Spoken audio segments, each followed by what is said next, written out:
Alright viewers, you're welcome to another beautiful episode of the Step TV show, and today on my seat is a very powerful man of God. He's been a man I've fancied, I've liked since infancy, and I still like him till now. He's a very renowned man of God, and he is the founder of Worldwide Miracle Outreach.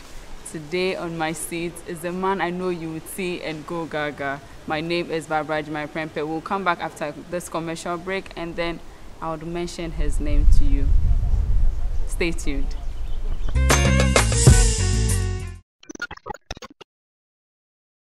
Every journey begins with a step. The Step TV show. Do you want to be an achiever like these men and women in our society? I am talking about successful individuals who have worked hard in their fields of endeavor. Through their stories, they inspire and motivate.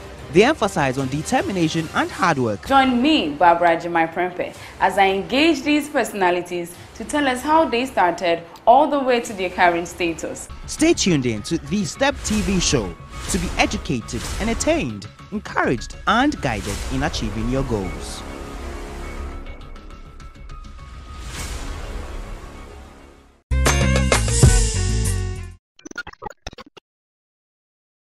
Welcome viewers, if you just tuned in, this is the Step TV show, and like I said earlier, a very powerful man of God, and his name is Dr. Lawrence Tetteh. Welcome, Daddy. Thank you, Barbara.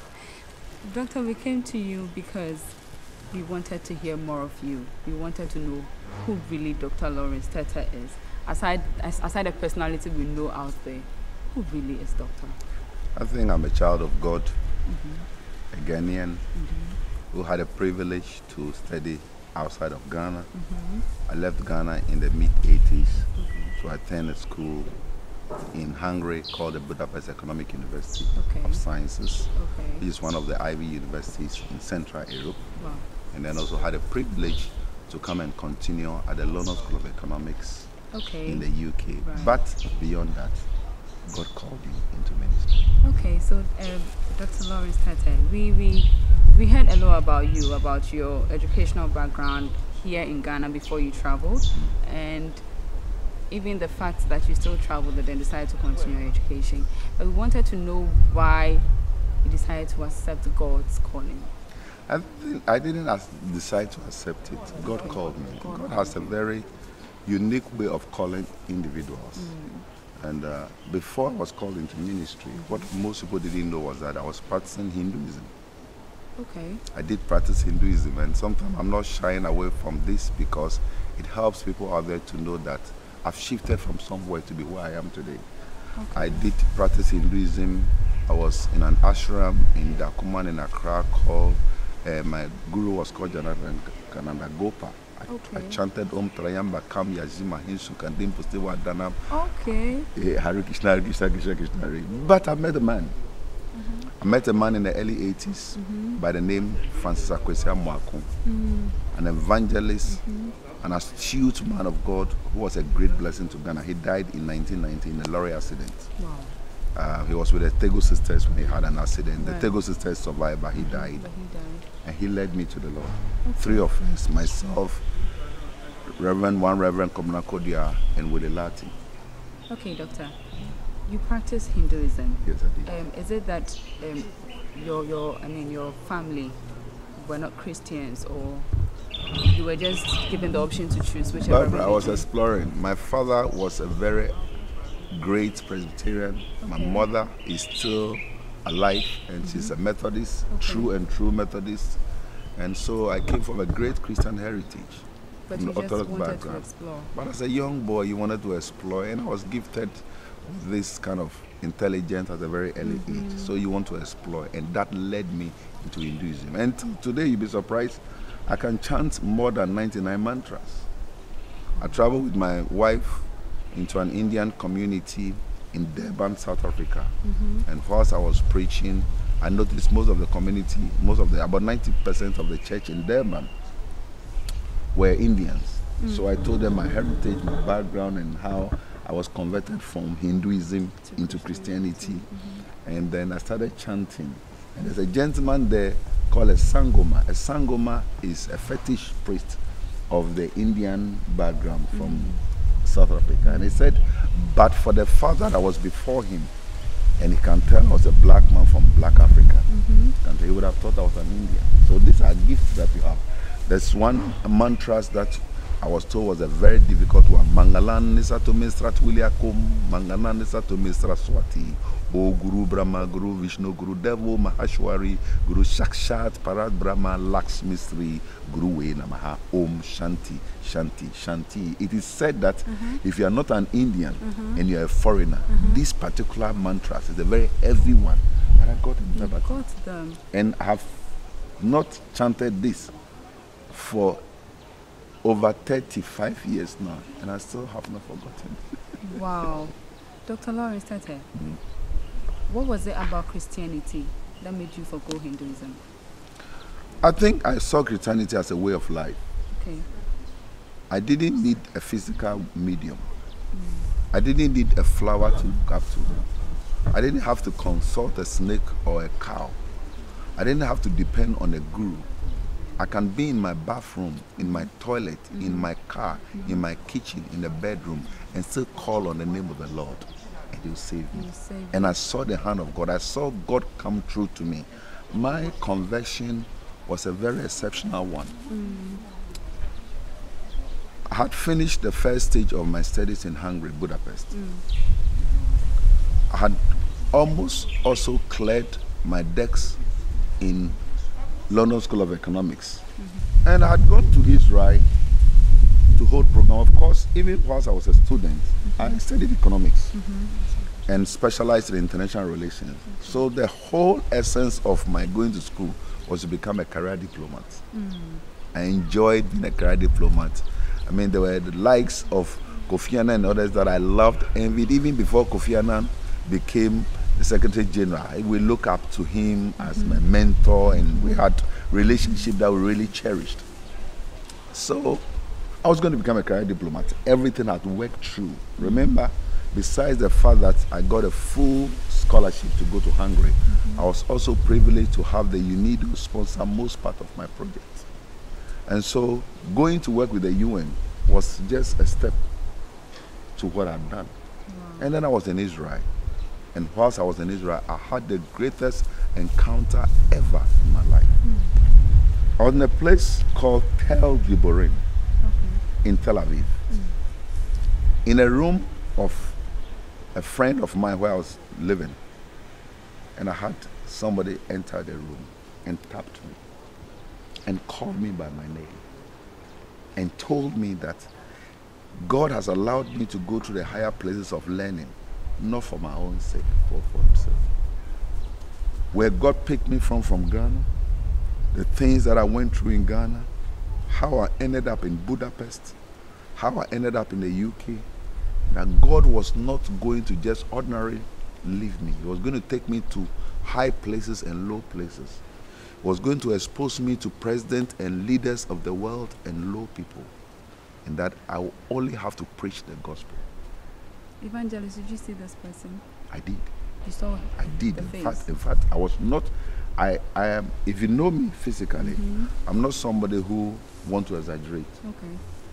And what you see is what you get. And I'm myself, and for crying out loud, I'm Lawrence Tetteh, by the grace of God. Yes. So there's no need for me to go and exaggerate anything to become anything. Right. God makes you. Right. God builds you. It's not He that willeth, nor He that runneth. God that showeth favor. And at this stage of my life, there are so many things I don't think I have to worry myself to lie about. So you actually saw the person? I saw this gentleman. And then the image was like this Jesus Christ we have in mind and pictures we have in mind. So he spoke to me, and when I got up, I realized the guy was gone.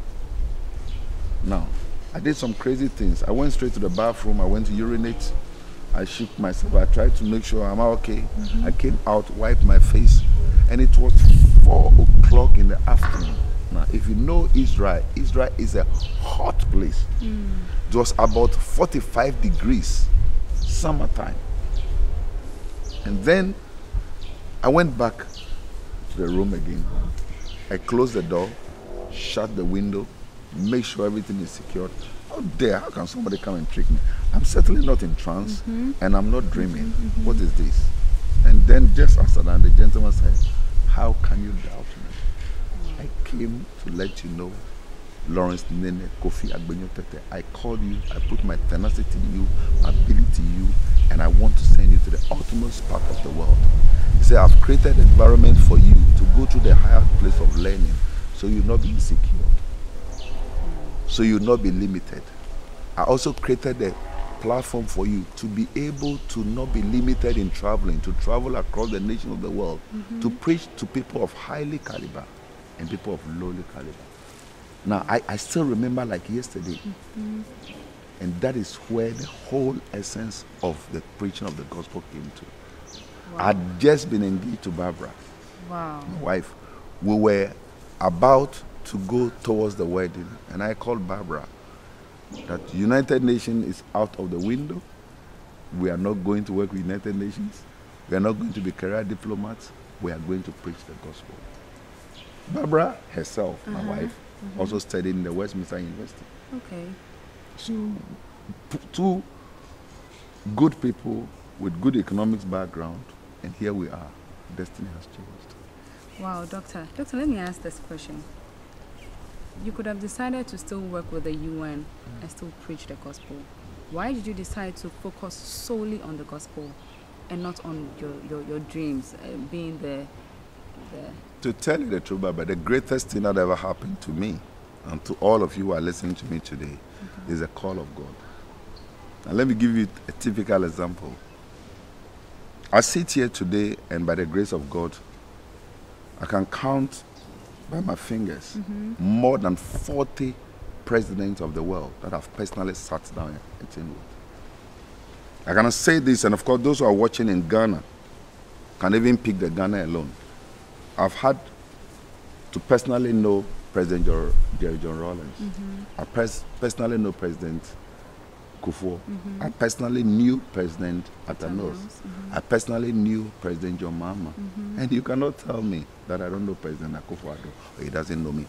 Then have I also had the privilege of every president in Ghana listening to my messages. Doctor, why is it like that? What is it? This is one of the gifts that I believe God gave, and He gave it because He had an agenda for me. So it's not just being exposed to Ghana presidents, but around the nations of the world. I've had favors from even people that under normal circumstance will not receive a preacher now. I've had a chance to meet some presidents who are non-Christians, who have just endorsed my ministry, accepted my ministry, and flow with the things I do. And this is what I call the grace of God. And if anybody is listening to me out there, I want you to know, let us hold on to the grace of God. Grace will pick the most unqualified person and take you to the top. Evangelist, there are so many men of God out there who are doing whatever they can to put God's words out there. Your ministry seems to be extremely different. There seems to be something unique about your ministry. What is it? Talk to us about it. I think the first thing is the grace of God. Okay. Number two is the humility. People accept you when they know you are humble. But in spite of all the achievement, in spite of all the many nations, in spite of all the doors that have opened to me, I still want to keep myself humble, because it is not by might, not by power, it's by the grace of God. Right. Sometimes we become too loud and we forget that if God takes our breath off, we have nothing to be arrogant and proud about. Right. But the uniqueness is the fact that we keep the word of God simple. Simplicity is one of the greatest key that I think has taken me to the length and the height I am. So it means some men of God out there are making the word of God look too complicated or controversial. As a matter of fact, Christianity is supposed to be a blessing, not a burden. Christianity is not supposed to be complicated. It's a straightforward message. He arose a victor from the dark domain, and he lives forever with the saints to reign. He arose. He arose. Hallelujah. Christ arose. He arose a victor from the dark domain, and he lives forever with the saints, you and I, to reign. He arose. He arose. Hallelujah. Barbara, Christ arose. Now that's the secret. He died, he resurrected, he arose. And because he lived, we can face tomorrow. This is not a complicated message. It is not about Hebrew or Greek or Latin or big English language. Simplicity. In fact, I've learned from the beginning of my ministry that I don't even have to speak big language, big vocabularies to present the gospel. Simplicity. If I go to the Gan, speak some Gan. If I go to the trees, speak some tree.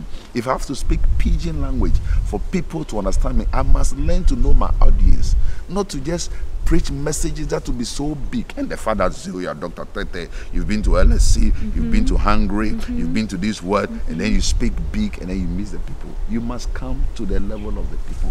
And that's what made the difference. Then I realized that it even opened doors for me to platform that under normal circumstances most people don't get.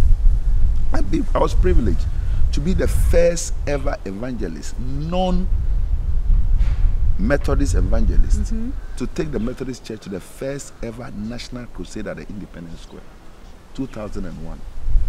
I was privileged to be the non-Presbyterian evangelist, to take the Presbyterian Church of Ghana, the biggest denomination in Ghana, to the Independence Square for the first ever national crusade. Then, it's also no gainsaying that the Anglican Church of Ghana, first ever major crusade at the Independence Square, I was at the forefront. I was the speaker. Now, if this is not a blessing, what is a blessing? So sometimes we look back and we just have to thank God that it's a simplicity. And if you ask somebody like Dr. Asantantri, who hosted me first, who was one of the best ever, if I can say this, and I say this passionately, not just a moderator, but a presiding bishop of the Methodist Church. Great. He changed their constitution from certain years to certain years now. He hosted me and he said, Lawrence, I receive you because of your simplicity. I receive you because you don't complicate the word of God. I receive you because you preach the undiluted word of God, and you make the word of God come alive. That is the simple. If we can lift up God and make God special and God great, the rest will be His to make us great. Man of God, you are a very powerful man of God. I mean, you are known worldwide, not Ghana alone. Why the title evangelist? I mean, there are so many powerful titles out there that could really tell who we are talking to or who is coming to us. Why just evangelist? I think that if I say I've not been bestowed with many accolades, I'll be lying here. There are places that I've been recognized, giving bishop titles, some giving this title. In fact, as I sit here now, officially, I think I'm about, if not the most known evangelist, who is a canon. I was made a canon by the Anglican Church, which is called in the UK the Church of England. Archbishop Yinka Safo, who is the head of the province of West Africa, Metropolitan Archbishop of the whole of West Africa, was the one who led the service for me to be made a canon. And being a canon of the Anglican Church is like receiving an MBA or OBE from the Queen of England. It's a very powerful position. But I don't use the title because I'm like a goodwill ambassador for the Anglican Church. It was done in Kumasi. Very recognized. The certificates were given. I prefer to maintain the evangelist because that simplifies the word. You are either an apostle, a teacher, a pastor, a prophet, or what? Give me the fifth one, Barbara. The fivefold ministry. Well, can you imagine an that? Apostle? Yes, apostle, a teacher, an apostle, no, a prophet. You said apostle twice. Okay. And I know there's okay, that's a homework for you. Okay, I'll do that. The one is the teacher. Teacher. And then the pastor. Pastor, prophet. And then the prophet. Evangelist. And the apostle. And I deliberately left the word evangelist, thinking that would give you the chance. Right, Okay, right. that is why you're a journalist and not a preacher. Okay. So an evangelist is the one who preaches the word of God, who presents people to God, who lead people from their sins to God. And I believe that is my work. Evangelist is somebody who is also not church-based, that operates on the churches. And that is also what has given me the chance to travel around the nations of the world. Recently, I was in Armenia. How I got to Armenia was very interesting. The Full Gospel Businessmen Fellowship was founded from Armenia. The founder, Demos Shakarian, came from Armenia. His son, Richie Shakarian, who died just about a few months ago, also, of course, Armenian, and they lived in the U.S. And so the 50th anniversary, the 60th anniversary of Full Gospel Businessmen Fellowship was a big deal. And they decided to hold the meeting in Armenia. Okay. I've already had the privilege of being the world speaker in 2008 in Florida, which was a big deal. Because I don't know how many people from Ghana have had a chance to be world speakers of Full Gospel Businessmen Fellowship. And I preached on the subject, the dangers of offense. That is where I first preached the message. Right, I saw that. And the president, Richie Shakarian, wept and felt, no, this message should be taken to Armenia, where he comes from originally. Armenia is where Benny Hinn comes from. Armenia shares border with Turkey, where Mount Ararat is, where the Ark of Noah is. Armenia is a very interesting place. Armenia was where the first ever church was built, the year 301. Armenia has a great history of Christianity. So I was supposed to be going to Armenia. Over 1,500 members of the Full Gospel Businessmen Fellowship from across Africa were supposed to be going. Almost 500 from Ghana alone were all refused. Wow. Some of the people that were refused visa includes our good papa and one of the astute Ghanaian statesmen, Honorable Dr. Kobran Dakun, who was one time a presidential aspirant. Kobran Dakun is somebody that you don't refuse a visa. Not only was he a rich man, but they even had a nickname, Akuko Dakun. Dr. Dakun, if you are watching me, this is just for the purpose of TV. Right. But for me, I see him as one of my mentors. My brother who was refused.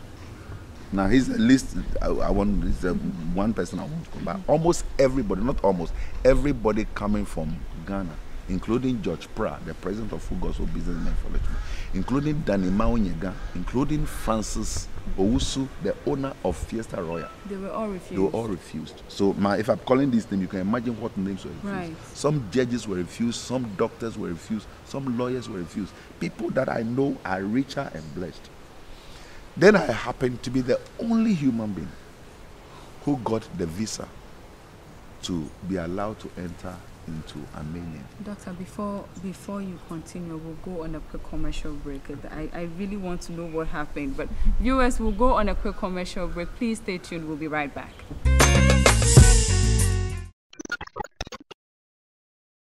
Every journey begins with a step. The Step TV show. Do you want to be an achiever like these men and women in our society?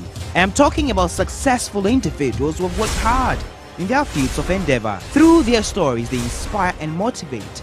They emphasize on determination and hard work. Join me, Barbara Agyeman Prempeh, as I engage these personalities to tell us how they started all the way to their current status. Stay tuned in to the Step TV show to be educated, entertained, encouraged, and guided in achieving your goals.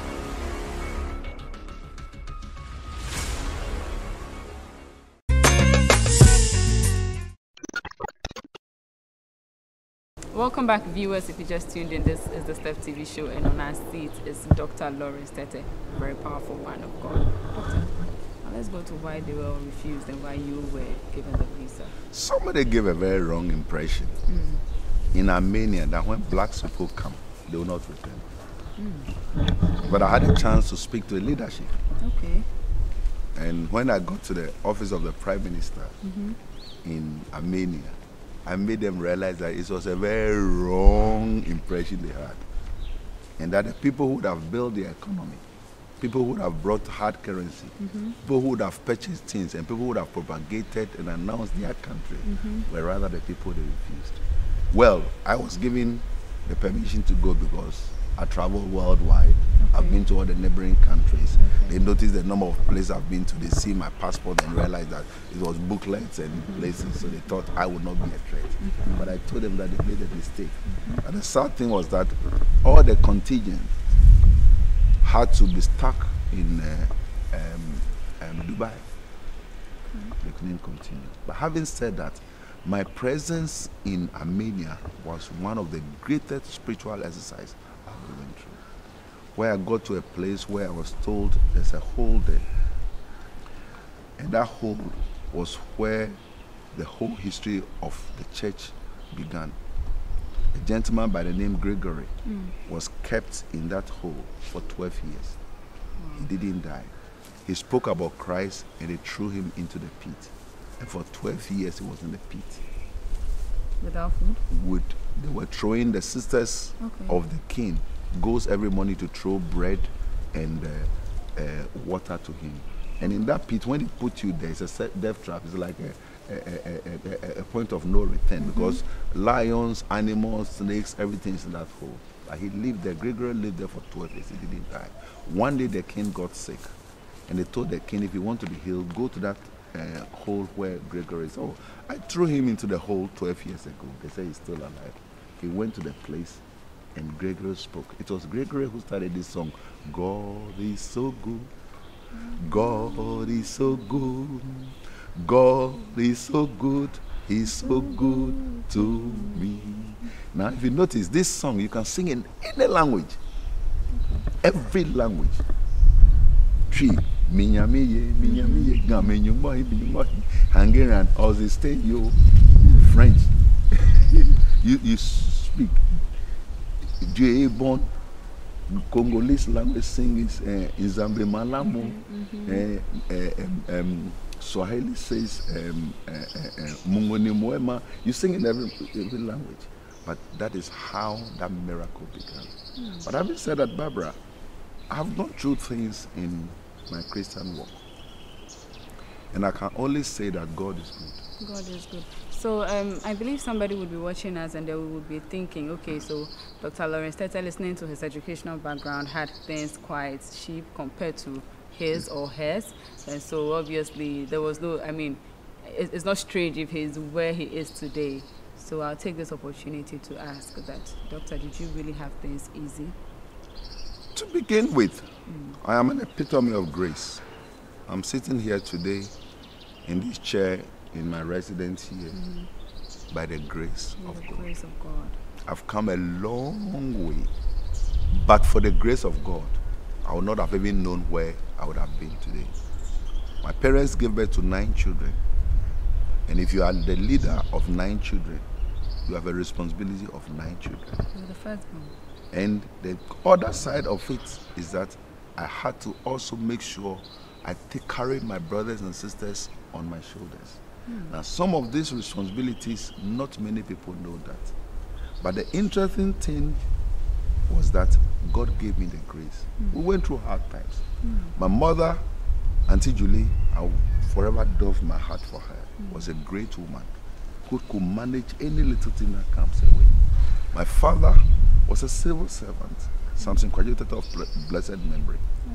And they made sure they instilled humility in us, godliness in us. And as much as the fact that I went wild and I went haywire and things, of course, every young man as you grow up, you want to exploit. God had his hand on me. Going to Hungary was one of the greatest gifts. But God gave me the chance and the privilege to be able to bring every member of my sibling to Hungary. So today in my house, Hungarian language is the next language we speak. Wow. We gossip in Hungarian language, we sing in Hungarian language. Wow. It's a language, and we'll forever be grateful to the Hungarians. Prince, Eben, Vicky, Gifty, Princess, Michelle, every one of us today is multilingual. Wow. But the interesting thing is that God picks us from zero to where we are today. And today, by the grace of God, there's no member of that household that is a dropout. Wow. God has been so good that we can say this to the glory of God, that we are all today educated. Wow. And this is just the doing of the Lord. I want to tell you that nobody starts with God and is put to shame. From the time I met Bramwaku of blessed memory to today, my life has never been the same again. God made a way. And there's a song that comes to mind, that God make a way where there seems to be no way. He works in ways we cannot see. He will make a way for me. He will be my guide. Hold me closely to his side.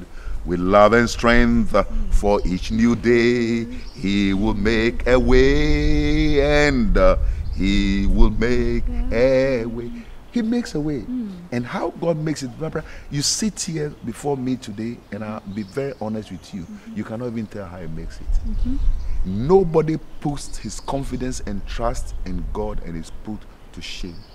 He makes a way. How I even got married, he made a way. How I started life, he made a way. How I got into ministry, he made a way. He orchestrates your path. And that is what I keep telling people. Hold on to God. The Bible says in Psalm 11 verse 3 that the foundations, when they are being destroyed, what can the righteous do? Keep the foundation. I tell you, God will make a way. As you sit here today, I don't know to what extent your work with God has been. But if you can hold on to him, he's faithful, he's just. He will never let you down. He will never fail you. So, evangelist, with your walk with God, there was never a time, or has there been ever a time where you felt like giving up? Because a lot of people go through that. I mean, working with God is not that easy. Sometimes you have to go through things that you wish they never came your way. So, I want to know if you actually got to a point where you felt, God, I need you more. If not, I have to give up. You know what? God did not promise that our walk with him will be rosy always. Okay. There are times and seasons. There are times when, as human as you are, even Jesus Christ, at the time he asked God, his Father, that if he can, he should let the cup pass by. So we go through challenges. But every time you go through challenge, God has his way of getting you out of the challenge. Okay. I'll give you an instance. I went to church. This is very interesting. I was married to Barbara. We went to church. In Ghana? In the UK. We live in the UK. Okay. You know, even though God has blessed me in Ghana and here, we still live in the UK. The family is there. We've not formally relocated, which is something I'm doing now. But it's not very easy to relocate from the UK after you've lived there for a long time. So, Barbara and I went to church. God gave me a blessing of Barbara, who is very God-fearing and God-loving. And she had come from a very blessed home. And so we went to church. On Saturday, a man of God was raising funds, and I felt like I wanted to be a blessing. I was touched. So I threw my key of my car. I've given my car key. When we finished, one of the young men drove me home. I had not told Barbara I'd given my car. But the following day, Sunday evening, when we were going back to church, Barbara decided that she was going to drive. And for some reason, I decided I was going to join her car. She didn't see the reason why I should join the car. To ask the question why I should join the car, because we do that every night. She either jumps into my car or I jump into her car. So we drove to church. And whilst the man of God was preaching, he said yesterday, some people even gave their car keys to sow into a TV ministry. So if you are here and God is touching you to sow a car too into the TV ministry, you can do that. Then she got up. And when Barbara got up and was going to give her car keys, I said to myself, my God, no. I'd just given mine yesterday. So she goes and the man of God collects the key and said, praise the Lord. Oh, yesterday your husband also gave a car. And Barbara looks into my face. And so she came to sit down and said, Banene, you should have told me you've given your car. I said, but you should have told me you were going to give away your car. Right. Sunday, Monday, Tuesday, Wednesday, Thursday morning in the UK, in London, where I live in Northwest 2. Our bell was ringing. What a rude man. It was too noisy and too loud. We come out, somebody has brought a truck with 2 cars parked on me. He said he watched the way I gave the offering on Saturday and watched the way my wife gave the offering on Sunday and thought that this is God. So he is replacing all that. Wow. How God can come through. I've been sometime with no money in my pocket, and somebody comes into your letterbox. In UK we have letter boxes, and slips money into it, and you open it. It's either cash or traveler's check or banker's drafts, and you don't even know who. God provides, and I can tell you that I've lived by faith. I've lived by his mercies. I live by his grace.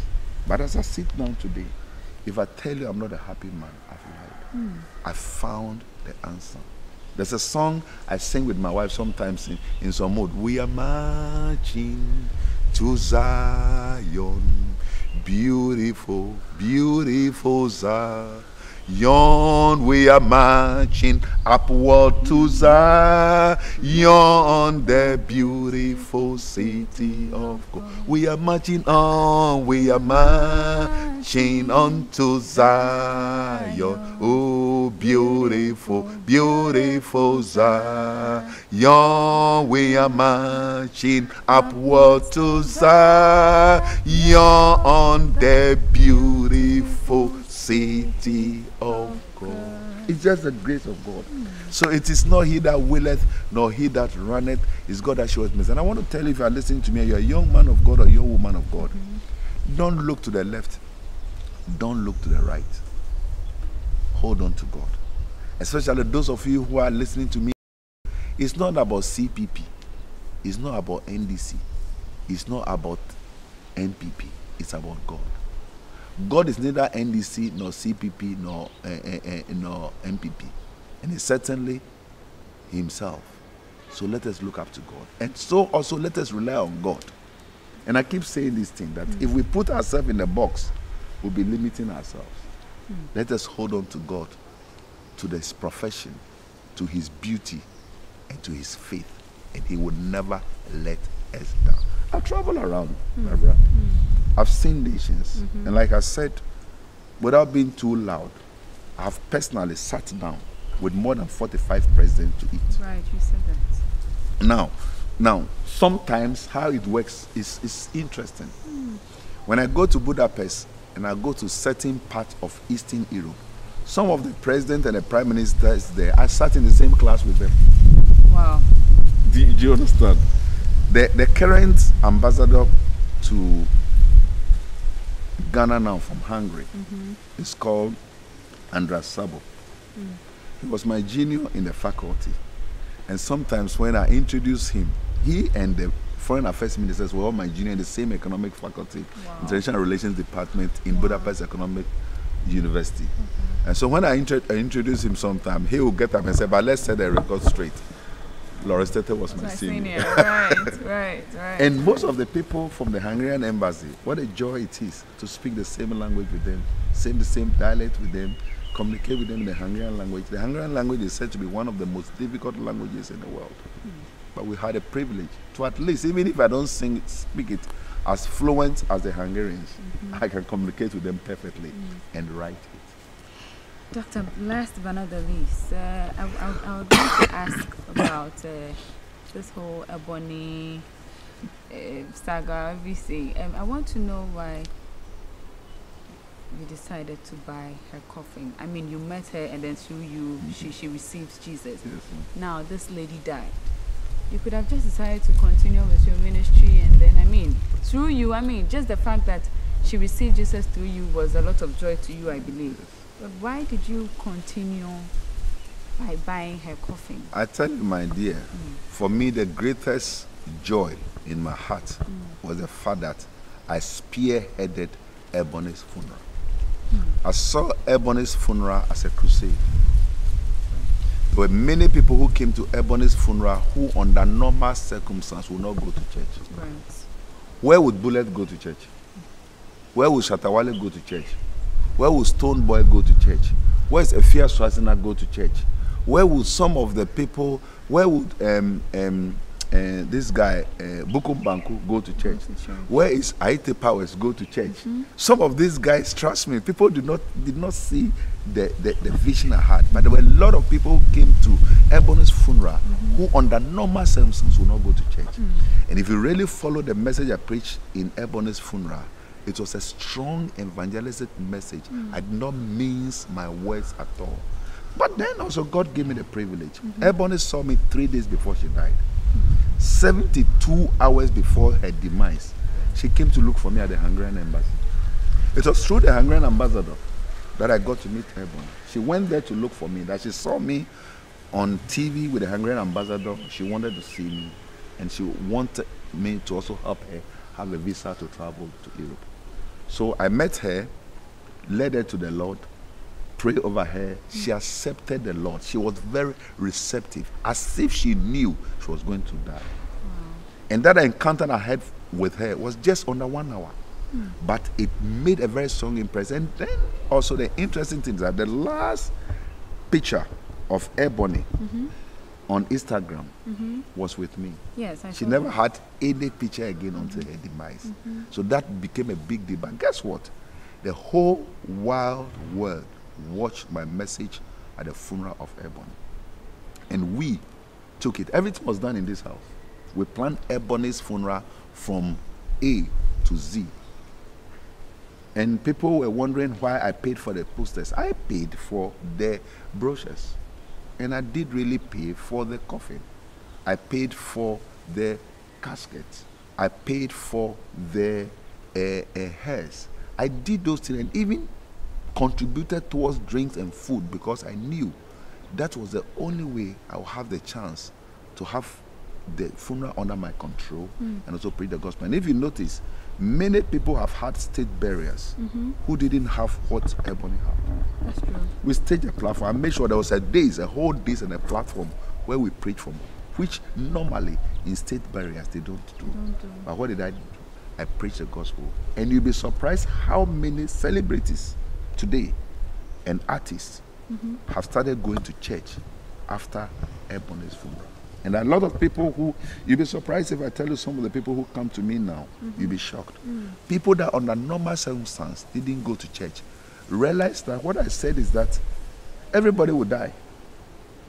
And so you live a good life. I remember you said Onyebagbo, yes. Chebagbo, everybody would die. Yes, Onyebagbo, Chebagbo, Mambagbo, Papa Bagbo, Bumo Bagbo, Prophet Bagbo, everybody will die.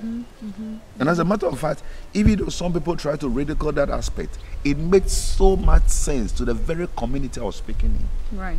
And one of the people I always say thank you to was Apostle Professor Opokunyina. He called me to congratulate me. He said the message was very apt for the occasion and that environment. They needed that my personality, that vibrant personality to speak to them. And to be honest with you, people are making reference to it. And if you Google Lawrence Tetteh's full message on Ebony's funeral now, it is trending worldwide.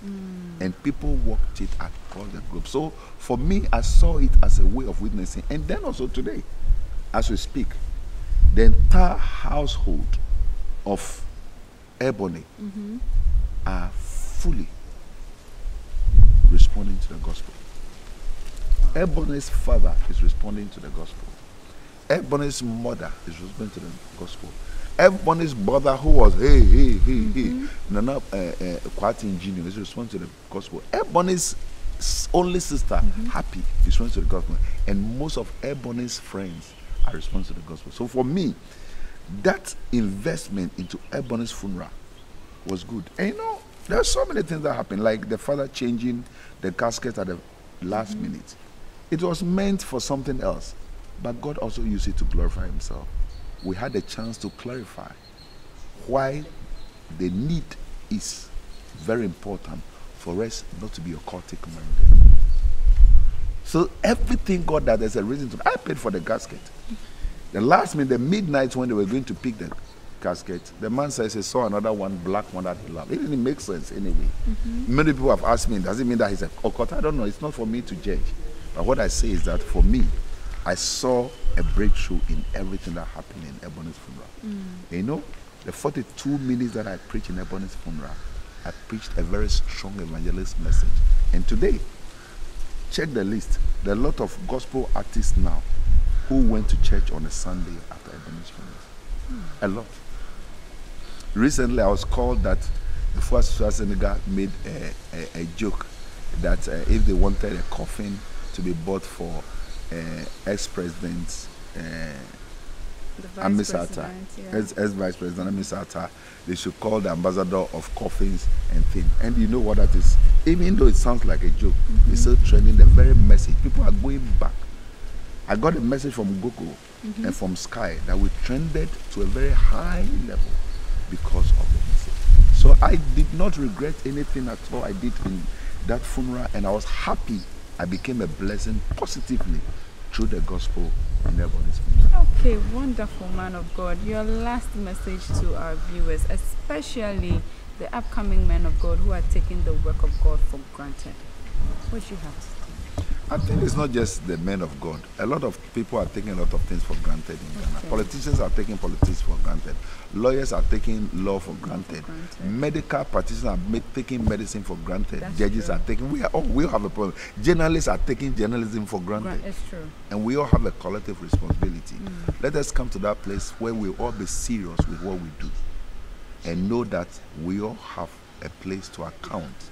There's a place for accountability. We need to be mindful. None of us is an angel. We all have shortcomings, but we should try as much as possible to minimize our mistakes. And this quote I take from Professor Mate. He liked that word. He said, ladies and gentlemen, let us minimize our mistakes. Yeah. Okay. Professor Mate and Dr. Prempeh Manso of the Presbyterian Church have also been a very great blessing to me. And they, together with Professor the Dr. Kwame Asante-Antwi and then the head of the West Africa province of the Anglican Church are people I call my mentors. They are very, very great people, and I thank God for their life. Thank you so much, Dr. Lawrence Tetteh. God bless you so much. We are grateful. I mean, you have said a lot, and I believe that majority of our viewers are inspired and motivated. God bless you so much. All right, wonderful viewers, this brings us to the end of today's episode, and our guest was Dr. Lawrence Tetteh, a very powerful man of God. I am extremely inspired and motivated, and I believe you are too. Join us same time next week, this same channel. And thank you so much to Mina Prempeh. She gave me my beats. I love them. God bless her so much. So viewers, thank you. Join us same time next week. Bye.